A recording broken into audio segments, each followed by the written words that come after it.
Look, I've spoken a lot about pagan Christianity because it's evil, and I ought to address the evil for what it is. I'm not calling people that adhere to pagan Christianity thinking it's a real thing. I'm not calling them evil. They are tricked or deceived. I'm not calling all pagan Christians evil. That means those that think they're saved, but they're only adhered to some cult. I'm not operating against the people in pagan Christianity here. I'm talking about that system itself. It's evil.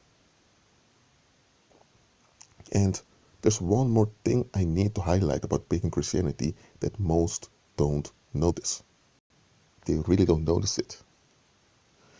Pagan Christianity makes you passive. That's what they do. Pagan Christianity, I'm talking about the rulers of pagan Christianity, they make you passive. And at the same time, they distract you by making you busy. They give you a passive attitude, and while you have this passive attitude, you're occupied with business that they provide you with. And you think by being involved in that business, you are doing the right thing, you're on the right path, and you are a benefit to the human race. That's what they do. Look, the passive attitude that pagan Christianity induces into you is a passive attitude that you don't look beyond. You're not alert anymore. You're passive.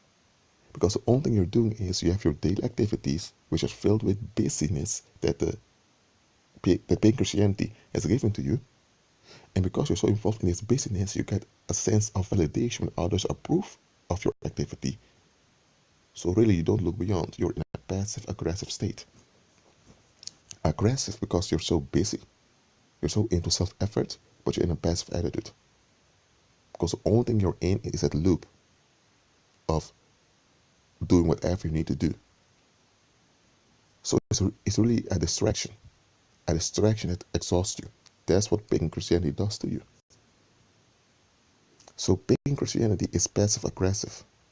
Not in the sense that psychology teaches, that passive-aggressive people tend to use hints to get what they want. There were saints in the Old and New Testament that did the same thing. So if you define passive-aggressive in a psychological sense, that people use hints indirectly to get what they want, we all do it. And there are times it's practical, especially when you're dealing with a difficult situation in which you can only suggest things to alert someone else. What I mean with passive-aggressive when it relates to pagan Christianity is that spiritually it numbs you down. That's the passivity. And aggression is the conviction pagan Christianity gives you that you need to pay for something. They tell you it's all by grace, but at the same time they tell you need to earn it, to maintain it. So they contradict themselves, and this contradiction causes stress in you. And you need to relieve from the stress. That's what motivates you to be busy. That's the aggression part. And aggression comes out of this passive way of thinking that they induce onto you. So it's passive aggressive. And though this passive aggressive state of being, which comes from your thinking, evil spirits can easily work through you and you won't even notice it because you're so occupied by being busy. And because you are in a passive state of mind, you're not alert and active to notice red flags. Pagan Christianity brings forth the opposite of real biblical revelation. Those that truly walk by faith, they are proactive. Now, that doesn't mean that they are open and direct about everything they want to do. No. Also, those that are proactive in the faith are making suggestions from time to time. That's natural, okay? What I mean with proactive is they walk in the power of the Holy Spirit because they are alert, they are awake, they're not passive, they're active. Their mindset is active. They look around for opportunities, and when they see no opportunities, they make opportunities.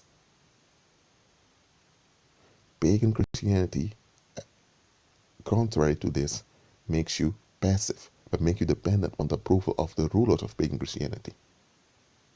So pagan Christianity brings you in bondage, while at the same time letting you think you're free.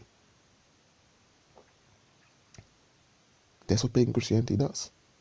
Oh, and there's one more thing I've noticed.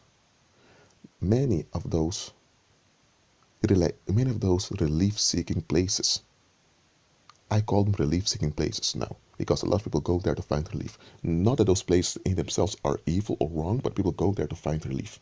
And when you have a bunch of people seeking relief in such a place, well, things can become toxic. Whether it's a cafe, or whether it's a discotheque, or whether it's just a nightclub in general, whatever. Just a place where people often go to seek relief. Many of such places are indirectly owned by pagan Christians, those at the top, or those who are favorite members of pagan Christianity. Because in the world you have ownership of a business, but a business can also be owned by another business. It's like a complicated structure. But often when you look at the structure carefully and you go to the root of it, you'll find out that many of those relief-seeking places are owned by pagan Christians. Now, if those places are evil because you can be contaminated by going to such places, then why are many of them owned or kept going by pagan Christians? Because nightclubs and such businesses need to be maintained. They need to be supplied with goods and with finance, sometimes with funds, all of that. And the economic forces that enable all of this are run by pagan Christians often. So then you think, hold on a minute. If you guys claim to follow Christ himself, then why don't you use your economic power to frustrate and hinder the establishment of such places if such places indeed contaminate people? How can it be that pagan Christians have so much economic potential, yet they don't use that potential to restrain and and even where possible prevent people from becoming contaminated? Here's the thing. The members of pagan Christianity are not alert, they are deceived. But the rulers of pagan Christianity know exactly what they're doing. They have those pagan churches which they finance, and at the same time they finance those so-called worldly relief-seeking places. And they condemn people that go to those relief-seeking places. And at the same time, they put a strict regime of passive aggressiveness on the members in pagan Christianity. And this passive aggressive rule will cause people to long for relief. And so when they want to find relief, they have already been programmed so they can find relief with those in those relief-seeking places. Because through inverted psychology, they program the people when you really want to relax or want to have life, you can go to the pub, you can go to the nightclub, you can go to all of those wicked places. So they conditioned people through inverted psychology that you can find life over there.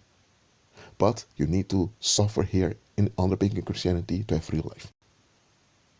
So sooner or later, some of the people may so-called fall back and visit some of those places just to get away from the pressure of pagan Christianity. And then when that happens, people feel guilty, so now need to go back to the pastor to repent, and so that's how you're being kept in pagan Christianity. So the rules of pagan Christianity, they're the ones financing those relief-seeking places in which people can feel proud that at least they're not hypocrites, they live however they want, which is a deception. They're not free at all, they're in bondage. And they also finance those pagan churches themselves, in which people get the illusion that they are safe by following the rule they impose on them. So it's a duality, it's a game in which you're trapped. And this is a game many don't see through. Look, if you're a real believer, if you're born again, you're born again. Nothing that happens after you're born again can take away your salvation. Nothing. You're written in the book of life for eternity. So even if you would go to those relief-seeking places on a regular basis, that doesn't cancel out your salvation. The only thing that will happen if you keep going to those relief-seeking places is that you'll get a lot of people around you that will wear you down and will hinder you in walking by faith and overcoming. That's the only thing that can happen. And Satan will begin to use those people to keep you worn out. So that It's the only reason why you'd rather not be in those relief-seeking places. But not that visiting such a relief-seeking place in itself can harm your salvation. Nothing can harm your salvation. The only thing Satan can do is to hinder you in your walk by faith in the here and now. Satan can only hinder your effectiveness on other people by trapping you. And pagan Christianity is the main trap he's using. Pagan Christianity reveals many real facts to keep you away from the truth. I hope I've helped someone with this. Remember, agree with Christ. He's the man.